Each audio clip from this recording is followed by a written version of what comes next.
एक गांव में एक छोटा सा बच्चा था। उसके पिता तो थे लेकिन माँ की मृत्यु हो गई थी। पिता सारा दिन काम करता और अपने बेटे को पाल पोस कर बड़ा करता है। वह सारे सुख अपने बेटे को देता है जो एक माँ दे सकती थी। उस पिता ने कभी कुछ नहीं मांगा, सिर्फ इतना ही मांगा कि मेरे बेटे को कोई परेशानी ना हो। दिन बीतते गए, बेटा पढ़ लिख कर अच्छा जॉब भी करने लगता है और वह शहर में रहने लगता है। कुछ दिन बाद वह अपने पिता से मिलने आता है और कहता है, पापा, मुझे कुछ पैसों की ज़रूरत है। मैं चाहता हूँ कि शहर में ही ज़मीन लेकर अपना घर बना लूँ। पिता इस बात को सुनकर बहुत खुश होते हैं। सोचते हैं कि मेरा बेटा है, एक ना एक दिन नाम करेगा। ज़िंदगी भर की बचाई हुई पूंजी को निकाल कर अपने बेटे को देते हैं और बेटा शहर चला जाता है और उन पैसों से अपना घर बना लेता है। पिता इधर इंतज़ार करता रहता है कि बेटा फिर से आएगा, एक ना एक दिन तो मेरे पास आएगा ही। जाएगा कहाँ? उसके पास अब कोई नहीं जाता था, क्योंकि ना ही अब उस पिता के पास पैसे थे और ना ही रहने का जगह था। कुछ दिन बाद बेटा फिर लौटकर आता है और अपने पिता से कहता है, पापा, अब आप दादाजी बनने वाले हैं। पिता को बहुत खुशी होती है। इस बात को सुनकर वह कहते हैं, तू मुझे मेरी बहू और पोता से कब मिलाएगा?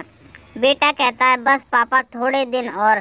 पापा, मुझे कुछ पैसों की ज़रूरत है, क्योंकि आजकल थोड़ा जॉब में खींच बीच हो रहा है, जिसके कारण से मुझे कुछ दिन के लिए सस्पेंड कर दिया गया है।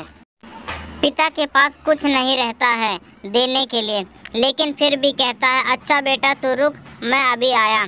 कुछ पैसों का बंदोबस्त करके पिता के बाद में महाजन से कुछ पैसे उधार लेकर अपने बेटे को दे देता है और बेटा पैसे लेकर शहर चला जाता है। बरसों गुजर जाते हैं। पिता सोचते हैं कि मैं तो अब दादाजी बन गया हूँगा, मेरा बेटा पता नहीं मेरे नाती को लेकर कब आएगा। फिर सोचने लगता है, समय नहीं मिलता होगा, इसलिए मेरा बेटा अभी तक आया नहीं, वरना आया ज़रूर होता।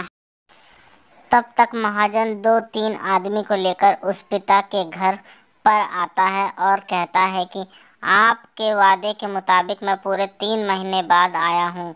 आपने पैसे ले जाने। पिता कहते हैं, मेरे पास पैसे नहीं हैं देने के लिए। महाजन कहता है, जब पैसे देने नहीं थे तो आपने मुझसे उधार क्यों लिया? तभी पिता कहते हैं, ठीक है, रुको, मैं तुम्हारे लिए पैसों का बंदोबस्त करके आता हूँ। और वहाँ के नज़दीकी अस्पताल में चले जाते हैं। वहाँ जाकर अपना ब्लड डोनेट करते हैं और अपनी एक किडनी बेच देते हैं और उस महाजन का कर्ज छुटा कर देते हैं।